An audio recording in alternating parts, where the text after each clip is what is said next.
Kaminkow discusses the Beatles. Gary Stern discusses the Beatles. Hi, my name is Jonathan Houston, and this time I'm all by myself, not with Martin Ayep of Pinball News, who usually is on the other end of the line. We're doing a special podcast because we got 2 interviews with people who were very influential in the release of Stern's latest game, The Beatles.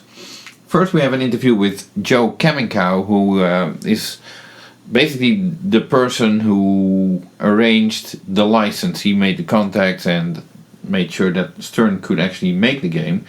And the second interview is with Stern CEO Gary Stern, who is currently already in Florida for IAPA, the trade show that will take place next week. And he was willing to share a few words on what led to this game and how he feels about it, and some other stuff as well. So, without further ado, first let's go to the interview with Kaminkow. Last time that we saw each other was early September in the Stern factory, when you were probably there to work on a game that you've had, I guess, a big involvement in, which is the Beatles. Yes. And you, that's correct. If I remember correctly, you were very, very enthusiastic about what you were working on at the time. So now that the game is sort of out in the open, what would you like to tell about it? Well, you know, it's a very special game. Gary and I have been trying on and off to get this title for more than a decade. And It was one of those things we keep going back and back and back to try and get. And actually, we finally put together a presentation with a tremendous amount of help from Chris Franchi that we were able to sort of share a different vision of the Beatles, more of that first coming to American 1964 Beatles that got both Joe, we call him Beatle Joe, or Joe Mazzarito from Bravado, to get excited about it. And he arranged the meeting with us with the head of licensing for Apple Corp, who was also doing some things at the time in Las Vegas with the Love Show. Mm-hmm. And we all met in Vegas and looked at the vision that we had come up with. And they were generally excited about it, and they generally thought it was something worth pursuing. And from the best of my knowledge, everything that we put together was presented to PROY, which stands for Paul, Ringo, Olivia, and Yoko. And I guess either they or the representatives liked it, and they approved the project. So then it was sort of like, okay, now you've got it approved. What do you do? Right. So, because just from my understanding, sorry to interrupt you, but so Chris Franchi put together an art package. Does that mean that he came up with like a backglass design, or did he already have side art for games? Or no, he came up with the cabinet and the backglass, basically, and the backglass, which is the version of the game you will see on the gold package, which was sort of like a Beatles 1964 coming to America. But one of the things we wanted to do, first off, we looked very closely at the color palette, and we looked very closely at the kind of game we wanted to make. And we wanted to make it really fun and be kind of more of a Beatles mania moment, not something that was so stiff or so hard, but pretty lighthearted and pretty fun. Right. So Chris came up with the backglass and the cabinet, and that was part of the presentation. And everybody liked the direction we were going, so it got us, enough in a let's do this moment, then we could go back and create real art and a real playfield and real things. And the playfield is a really interesting discussion. We've kind of talked about what should a Beatles game be. Do you go back and do something with groups, with gadgets, or something, that was really, high impact, more modern product. And we kind of all came to the conclusion, and especially driven by George comments, that we probably could do something better and a little bit more fun and make it a little bit more of a modern retro product. So, we looked and saw that, we all kind of liked Ka-Pow Pinball and Navigation. It was kind of fun. It was a single level game. A lot of the fans of Stern, it's funny, I listened to all the inside comments and all the things, comments, but for years we've been getting comments to go back and take a classic Stern product, whether it be a Meteor or a Galaxy or a Sea Witch, and remake those games because they were great playfields, and nobody's seen those games for 40 years. I mean, these things came out in the 70s. Those games are in basements, but certainly not really on location anymore. And George, originally we looked actually at Galaxy really closely. We almost went with Galaxy. And then George came back and said, let's look at Sea Witch. We got the 4 banks. We got the 4 flippers. It was kind of a real fun game. And then we sat down and we looked and said, well, what were the problems with Sea Witch when it was originally made? Well, that ball always got stuck behind that goofy metal flap on the right side. And, because they weren't small balls or the balls didn't find themselves, or the games didn't keep themselves running. That was a non-starter back then. The game didn't have multi-ball. The game didn't have super jackpot shots. So we wanted to kind of maintain some of the brilliance of the original rules, but make a more modern version and add deeper features. But we want to make something that people could walk up to, games a little bit higher up under glass. Still modern, make the left loop shot so you can make from the right flipper and do a loop on a loop on a loop pretty graciously and easily. As a matter of fact, that's why we threw a magnet on the top. So somebody just didn't do 100 loops in a row. Just to stop the ball and bring it back into the top bumpers. And then we added the spinner. That'd be kind of fun to have a spinning record and have the magnets of multi-ball would be a little bit more fun and get more of that classic fireball, throw the ball around, but actually with the magnet kind of catches it and throws it around even more. And we put together a white one and said, I think this is the right way to go. Something that won't outprice the game, something that's really fun, something that a novice can walk up to because of the brand and really enjoy the game, something that a skilled player can go back and really have a good time with. And the game's pretty loaded. I mean, it's got, multiple drop target banks, multiple flippers, multiple targets, lots of top bumpers. I mean, it's just kind of fun. And, it just all started to come together. The rules started to come together. We licensed Beatles songs. And I was about to get into that, so... yeah, a bunch of different modes that were associated with those songs. We really did an amazing job on the display work. You probably haven't seen it yet, but it's just wow, fantastic. It really shows how great the display could be on a pinball for the first time, I think. Not to say that everything else hasn't been wonderful before, but I think, we kind of amped it up to a new level. And it's just, just something that, everybody can enjoy, and we're just not making that many of them. I think the other good thing about this product, and Gary and I talked about it, and Dave as well, we're not making another version of this game. This is going to be made as Beatles. This playfield's only going to be used for Beatles. And we're only making 1,964 of them. And it should really hold its value, both for an operator or for a player. We want to see these things in family entertainment centers and bowling alleys and movie theaters and Dave & Buster's and places like that again. Right. And I think we'll get that. That's the kind of response we're getting. We're going to get that. Right. There's a rumor going around that there's a restriction that there is no coin mech in the coin door because... No, that's not true. Okay. So, because apparently the game was not supposed to go on location, but I guess that's not... you can't stop that. Location. Yeah, okay. No. We have their approval for the game to have coin doors. Okay, excellent. So,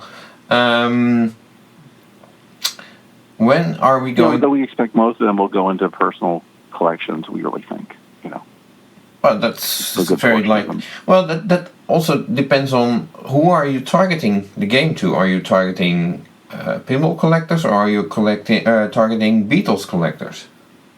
Well, I think that's the beauty of this, right? We are getting the Beatle collectors, and they're tremendous Beatle collectors. And if you're a Beatle collector, and you ever look at all the Beatles things that are on eBay, this is fresh, new art, interactive, uses their music, uses videos. I mean, it's a very interactive product. So, I think the Beatle collector is going to love it. I think the pinball collector is going to love it. Person that's a Beatle collector and a pinball collector, well, they're just in heaven over this product. And then the operator that wants something they can put back out on the street that's not too complex, they can service. They're just taking off the glass and not taking off ramps to keep it clean. That's really fun and easy to understand, but deep enough. It's easy to learn, hard to master. For that person, we think the game's going to be great.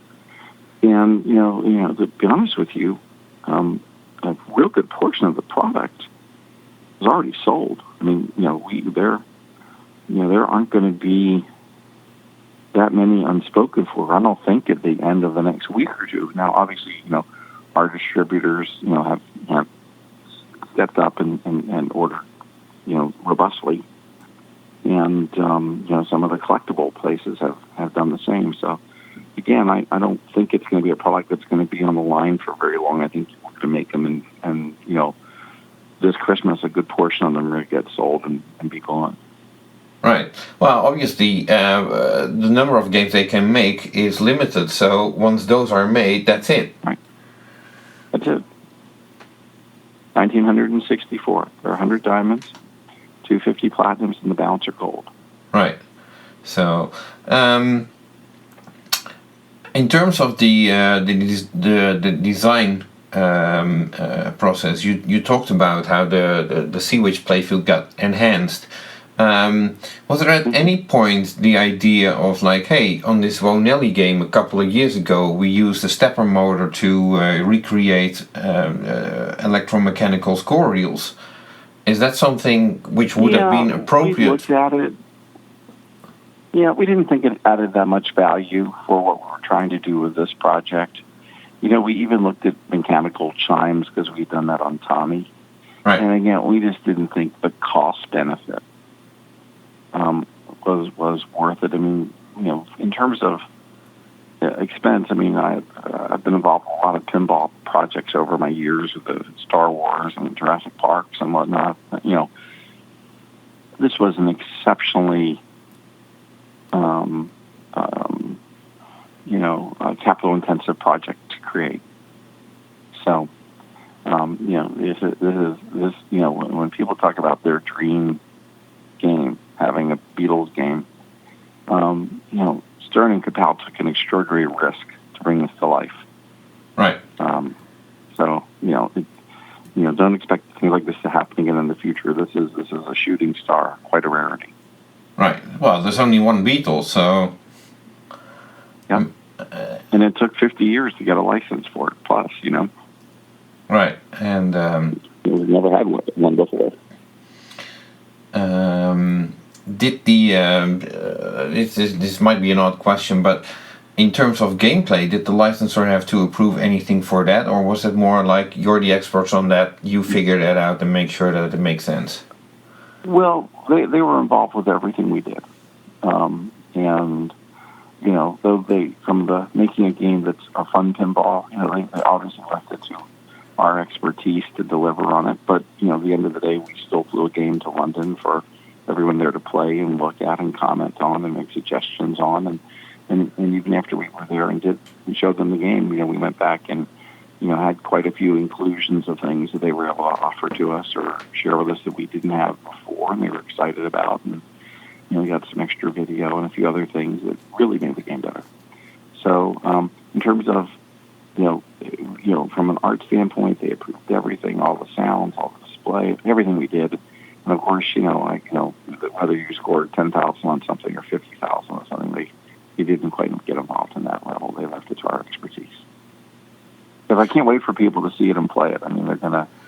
We've had some customers in. As a fact, the day you were actually in the office, we had a few customers that had come back and actually seen the game. And people want to like this game people are excited about the Beatles, but what's really great is once they do get to actually see the game and play it, they just love it.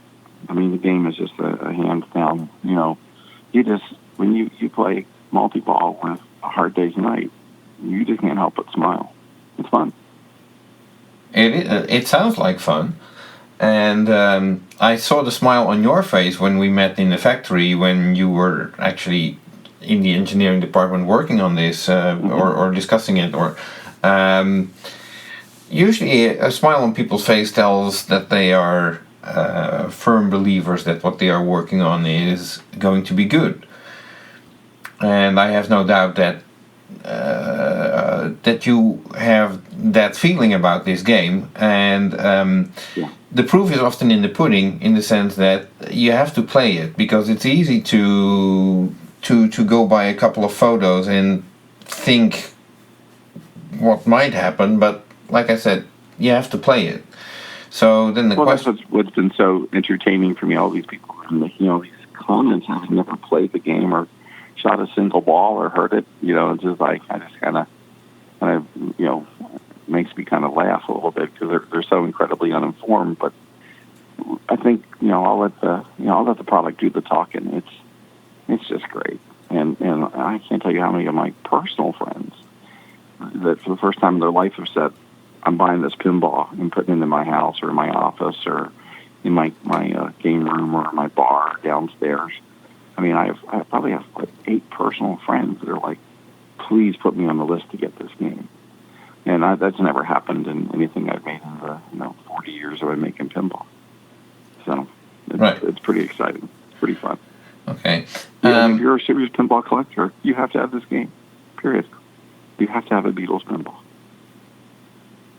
You probably do, yeah. So, now this is your second game that you're doing with Stern as Ka-Pow. Mm-hmm. Can we expect more? Well, probably. But it's got to be the right license and the right opportunity to make sense for us. I mean, the reason I do this is Gary and I, are, Gary's in his almost mid-70s. I'm about to be 60. We started this company a long time ago, and it kind of gives us a way to stay connected in a way that's not just the daily, how you doing, what you have for dinner phone call. And we just really enjoy each other so much. I enjoy George and the rest of the team over there. And, look, I've got, a full-time job that is not pinball. And, if I find the right thing that makes sense, that's really special. I mean, the Batman thing was really special because of my relationship with Adam West. And my goodness, who could have imagined he'd pass away just a mere month after the project was finished. And then, this was just an opportunity that, we worked on for so long that finally came to be. So, will it be something else? Yeah, probably. Do we have any plans at the moment? Gary's got a pretty full schedule. If something makes sense, we'll do something again. So I would suspect we will, but nothing in the fireplace right now. Right. So, how excited? I know you were excited about the game. How excited were you to actually land after 10 years this Beatles license, if you want to call it that? Well, it was thrilling. I mean, honestly, I wasn't sure it would ever happen. And, it started out with, well, they're kind of interested and they're kind of excited and they're really interested to, all right, let's see if we can put terms together to see if we can make this make sense. It was a very large guarantee and, again, a very large commitment for both me and Gary to do this project. And, sometimes you just got to go, there's a cherry on the Sunday of one's career. There's a cherry on the Sunday of one's business. And, this is just a feather in our cap to be able to do the Beatles. And the great thing about it, when you look at it, Jonathan, is it's fun. And, all these days, really, people used to love that Christensen artwork with all the hidden stuff in it. There's a lot of hidden stuff in this. It's all Beatlemania.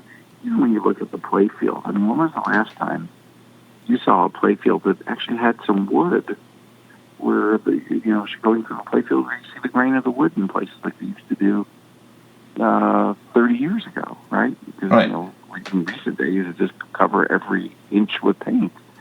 So Chris did a marvelous job, just kind of allowing this artwork to breathe, to give it a retro art package, which is actually a lot of the colors on the game are the most popular colors for fashion in September of 19.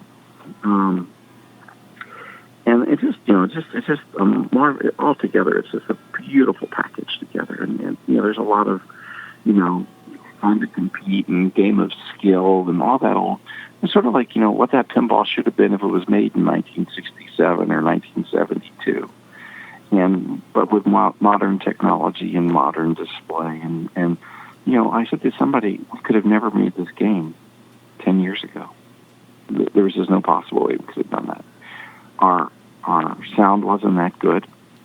Our display wasn't that good. It was dots.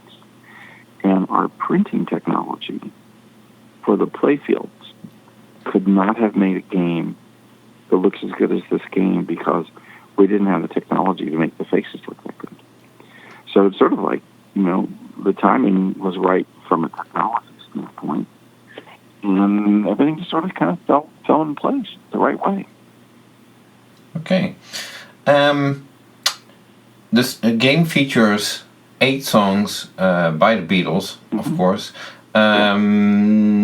There's been some confusion whether it's complete songs or whether it's looped fragments. Is there anything you can say about that? Well, the songs are all pretty long. The songs are actually trimmed to work in the features, right? So some features are a minute long, some are 2 minutes long, some are, a minute and a half long.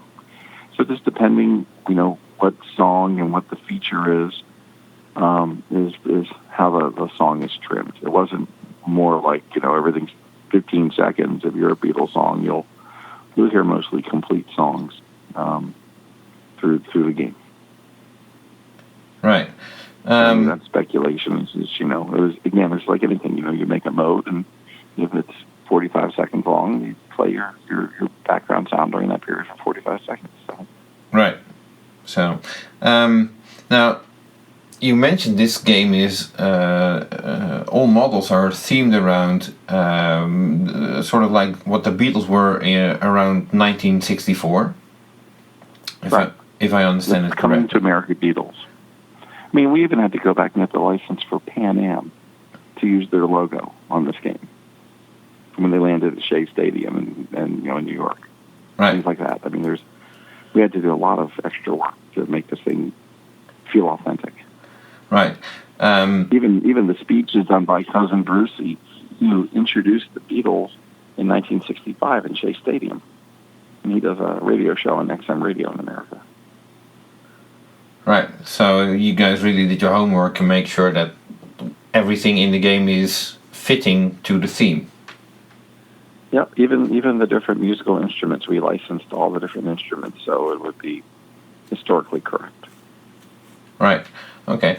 Now, where I was getting with, trying to get with my question. So, this Beatles game is themed around the 1964 period. Obviously, the Beatles made a lot of music in their career, and they went on for quite a while. Right. Let's say, assuming this game is going to be a success and it will, all games will be sold and everybody can look back on fantastic achievements accomplished. Would there be a chance that in a couple of years that you might say, like, you know what, why not do a Sgt. Pepper's Lonely Heart Beats band? A type of Beatles game, there's a relation with the licensors. If they like what we did before, could that work, or is that like, well, we'll see at that time? Well, I certainly wouldn't preclude anything, but nothing's in the works. I think right now our focus is let's finish this game, get it in production, get it in the hands of the consumer, see how it does in the marketplace, see how people like it.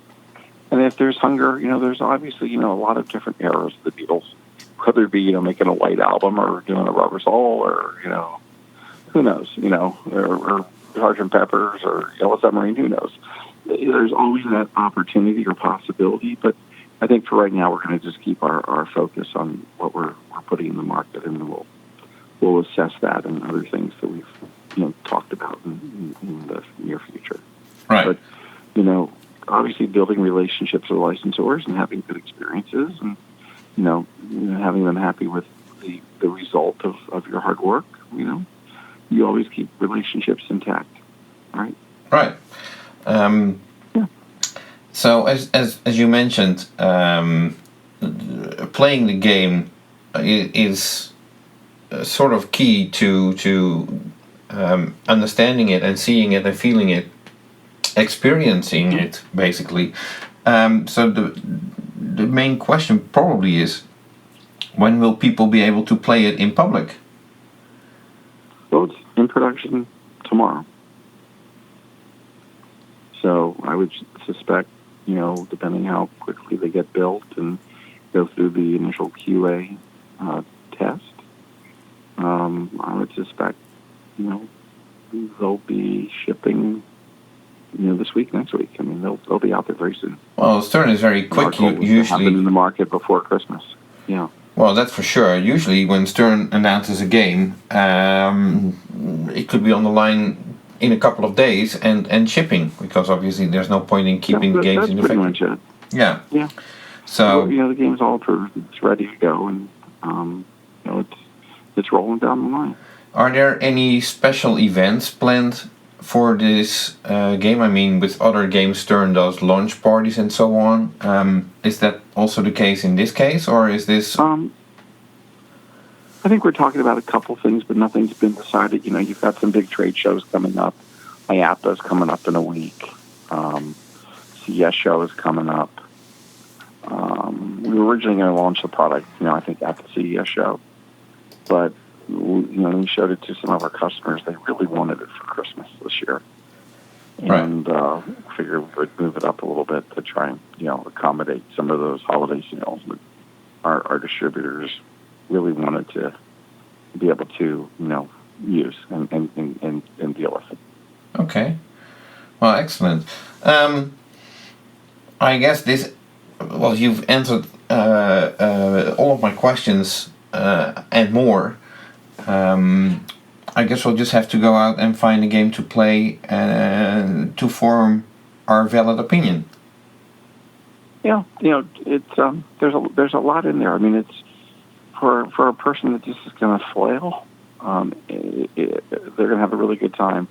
For a person that wants to really go deep and get to some of the more wizardy things, they're in there as well.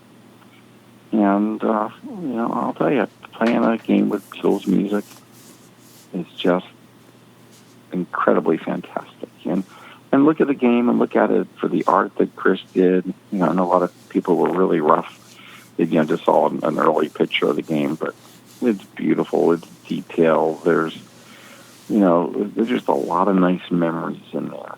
And, his work was spectacular. And Chris gets a lot of credit for helping us get to the point of getting this product into the market. And George Gomez was just a rock star. I mean, he and I just collaborate so nicely together and so easily. Jerry Thompson did great music. Tim Grover did wonderful programming. Greg did great job, running all the art to the art group. I mean, it was really a collective effort, and everybody was just, never lost their enthusiasm the whole way through this project. Great. You mentioned Jerry Thompson, who did music, so there is additional music besides the 8 Beatles songs in the game, like background music when you don't have a song playing. Is that how I should interpret that? I think there's transitional things that occur. Right. But it's primarily, everything you hear is the Beatles music and seamlessly put together. Right. Okay. Well, Jerry's very good at that, and sound effects as well, of course. Jerry went the extra mile to do this game. I mean, Jerry came up with the idea, with Cousin Brucey, and he made a phenomenal job out of it. Right.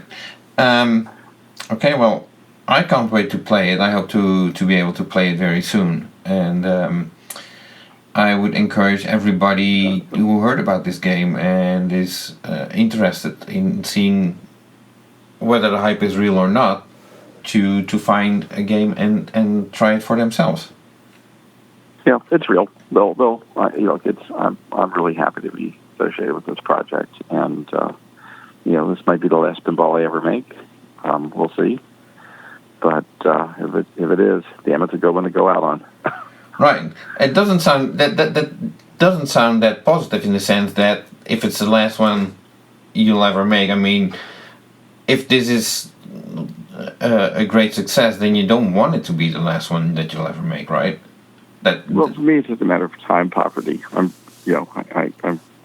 very, very busy with commercial slot machines and with Zynga, and we just launched the new Willy Wonka and the Chocolate Factory game on your iPhone and Android last Thursday, and it's a very very big hit.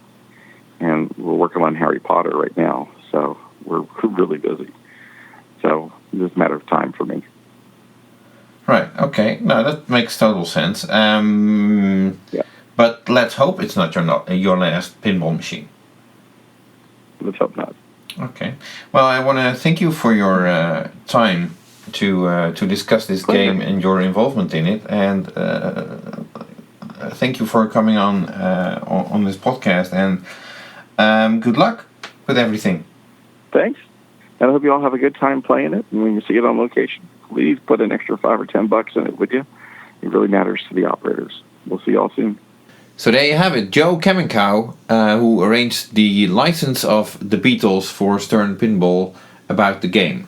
And without further ado, let's immediately move on to Gary Stern, CEO of Stern Pinball, also discussing the same game, the Beatles. So what are we going to talk about, Jonathan? Well, I heard we're going to talk about Beatles pinball, right?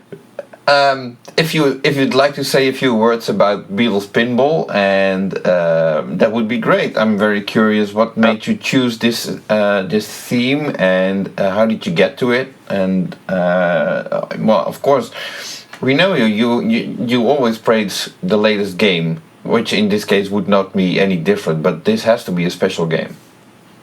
Yeah, this is a special game, and you've talked to Joe. You know that he and I have worked for a decade.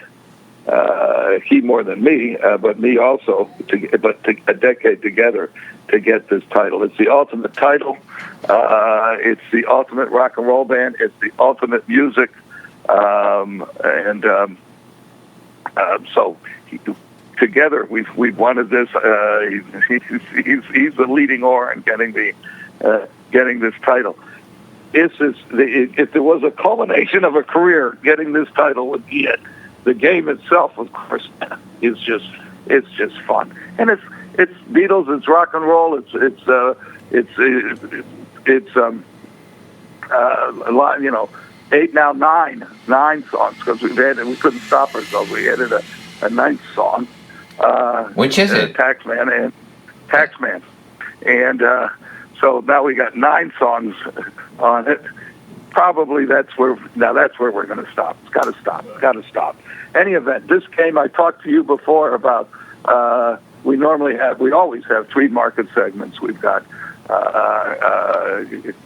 commercial game operators, we've got enthusiasts, pinball enthusiasts and collectors, and we've got what I call rec room buyers, somebody who has a man cave or whatever in a rec room and wants a pinball machine because they played pinball machines when they were young. This game's perfect for all of them. It's very approachable. The casual player in the street, the rec room buyer will be able to walk up to this game and know what to do. Drop targets, a lot of drop targets, physical state changes. If you get the 4 in the middle down, you spelled 4, F-O-U-R, or the 3 on the left, fab, and you want to do that again. It's very understandable, very easy, and yet there's plenty of added rules and deep rules, and some mechanical things for the better player. But there's a fourth segment, and that's collectibles, Beatles collectibles. There's a huge Beatles collectible market, and biggest that we've touched, I'm sure.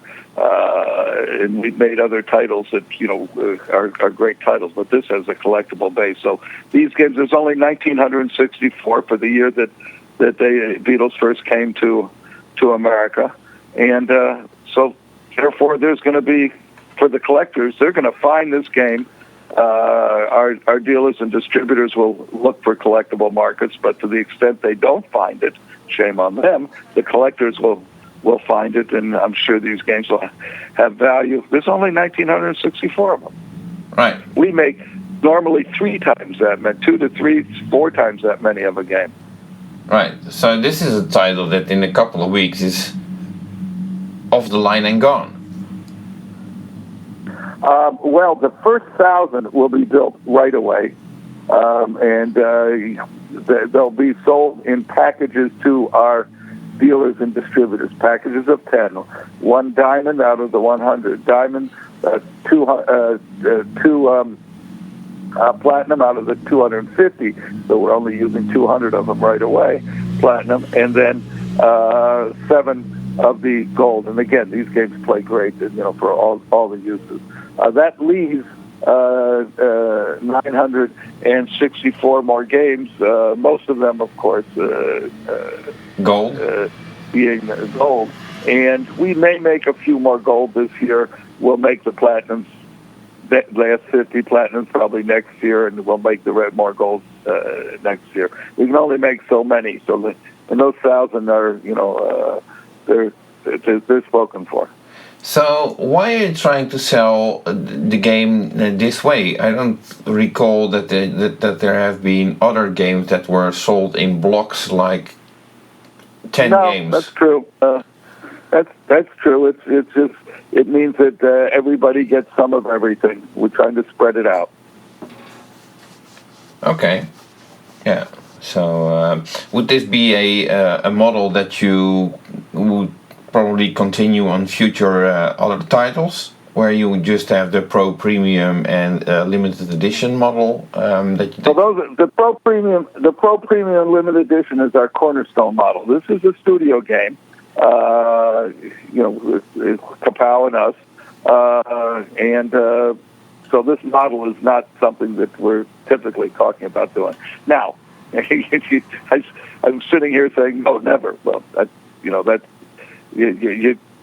we cast decisions in cream of wheat, not concrete. Last time I put a decision in concrete was about 40 years ago, and the next day I had to get a jackhammer out to undo it. But in any event, we had no plans to change our normal business model. Beatles is unique. Right. So that explains also the different pricing on the game, I guess, because if distributors have to buy it in blocks of 10, that changes their whole pricing, I guess. Because obviously they need to... I don't know. Well... Jonathan, we don't discuss pricing, you know that.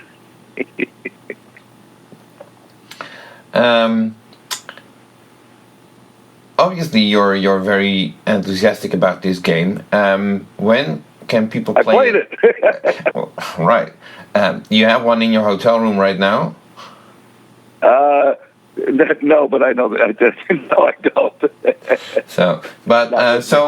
But we will have it next week at the IAPA show, and that'll be the first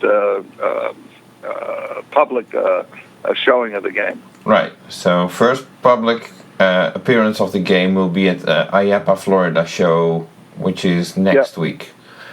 Right. Yep. That's on Tuesday. Now, speaking of the IAPA show, last year at the IAPA show, Guardians of the Galaxy debuted over there and was... the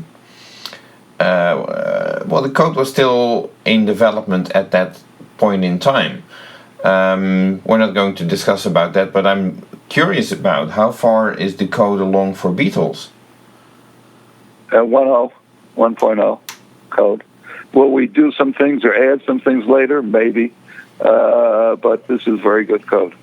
Okay, excellent. Now, speaking of code, you mentioned this is a C-Witch which has been updated and upgraded and so on.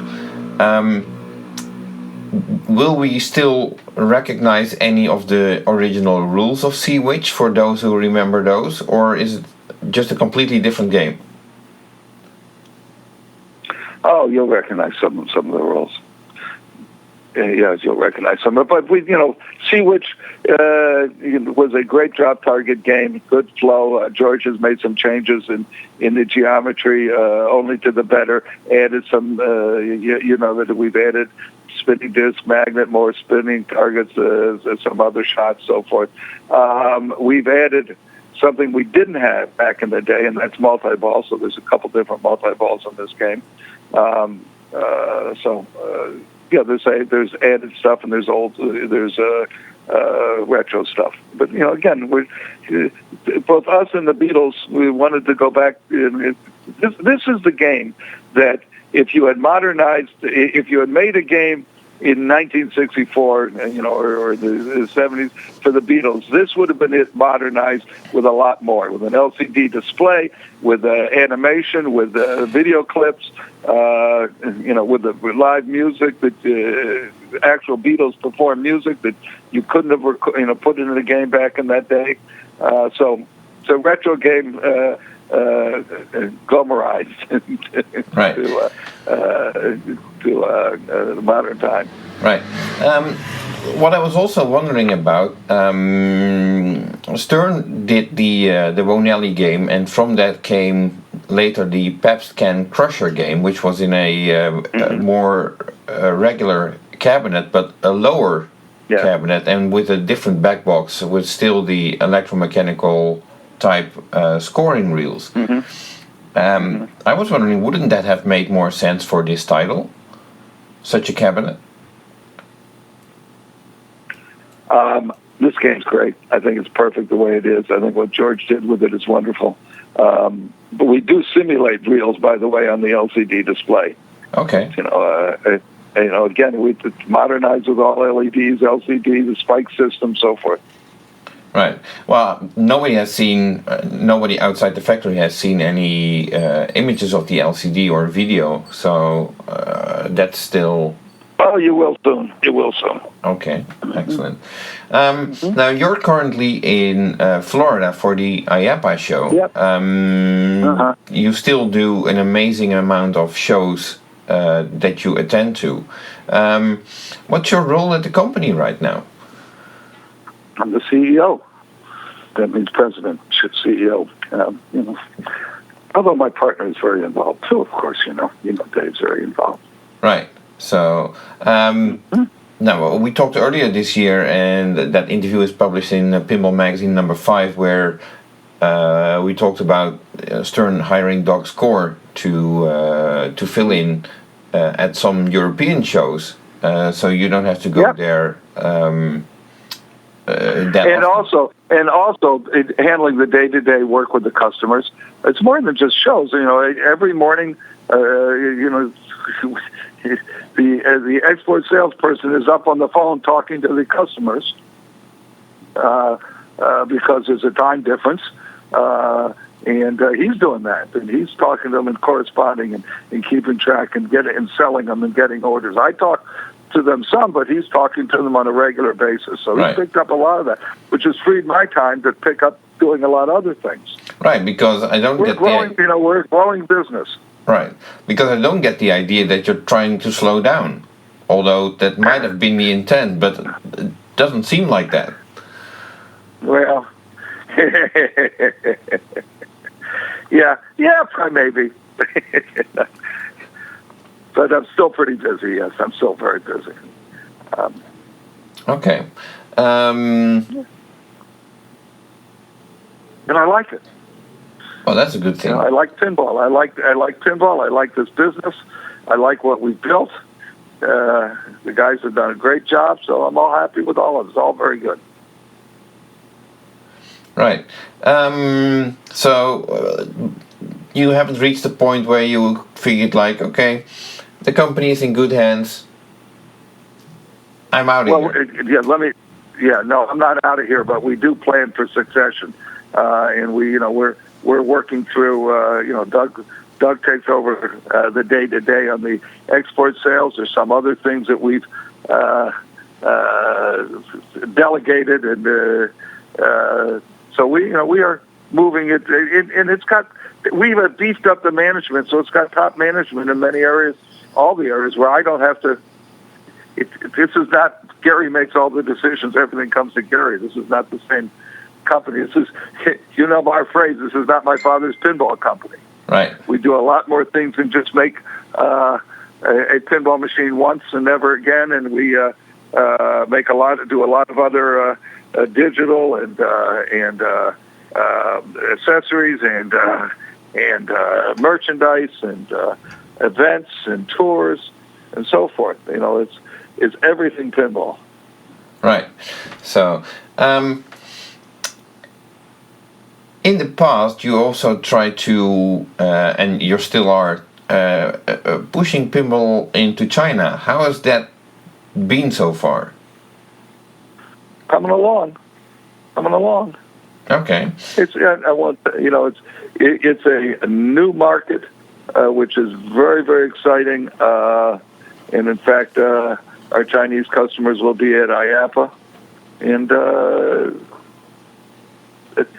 we have a number of our European customers that are going to be at the IAPA show, coming to Chicago after the show for a factory tour and then a barcade tour. I'm taking them on the barcade tour. You've been to the barcade. Within 5 miles of my apartment in Chicago, there's 10, soon to be 11 barcades. Right. Now, it's a concept in America that is growing.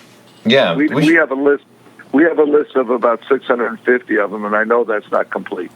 Well, we should definitely get into the barcade scene here in Europe. I can't wait for that to start.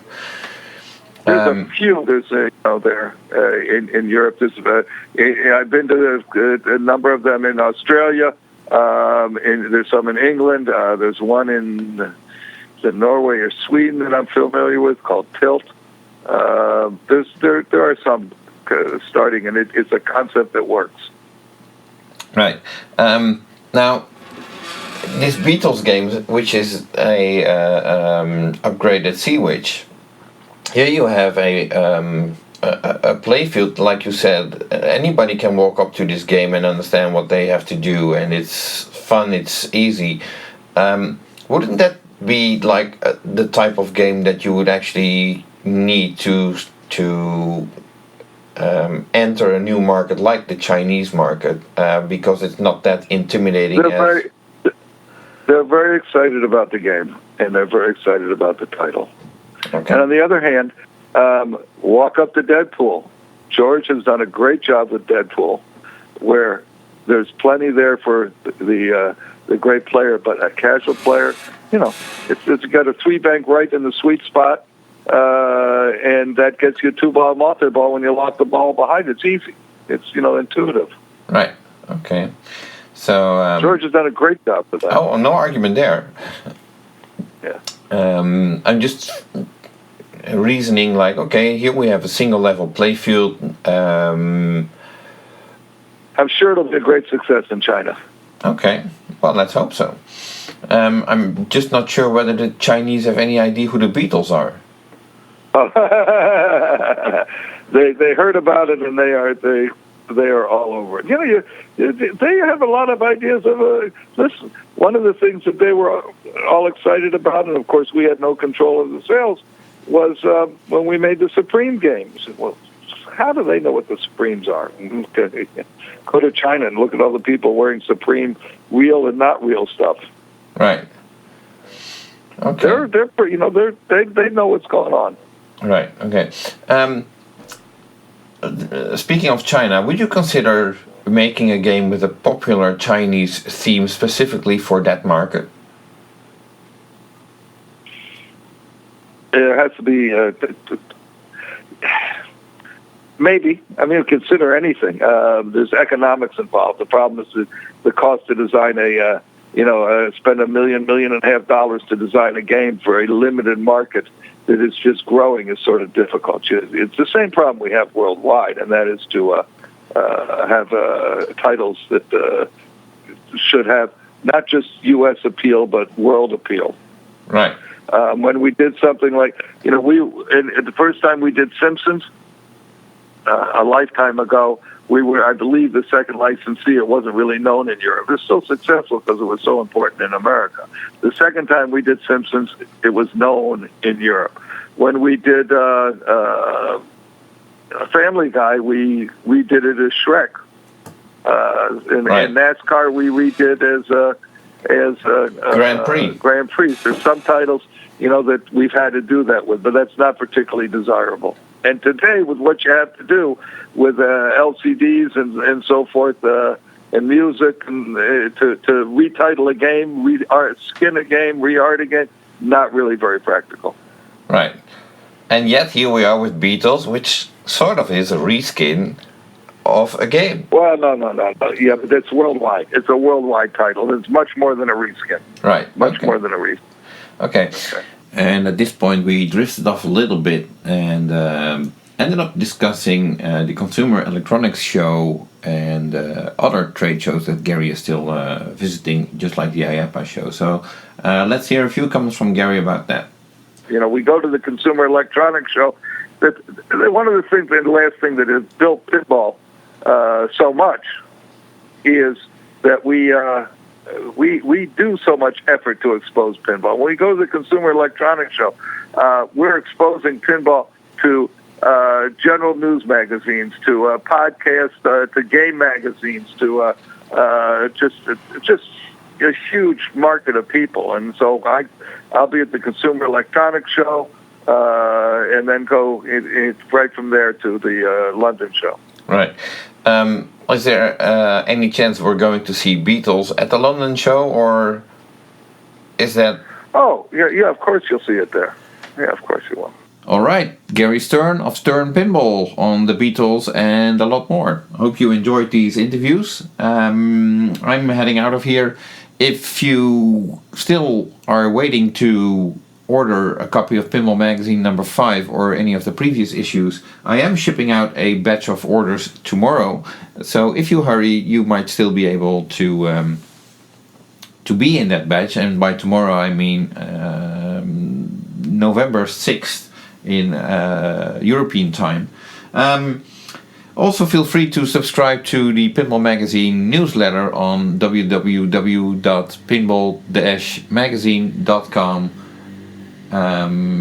So you get our monthly free newsletter update with all the latest happenings in the industry of pinball.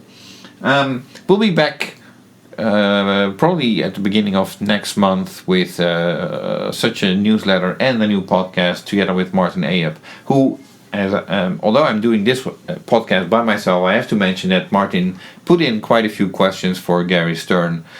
So I still see this as a collaborative effort between Pinball News and Pinball Magazine. I hope you enjoyed it, and I hope to see you soon. Thank you. Bye-bye.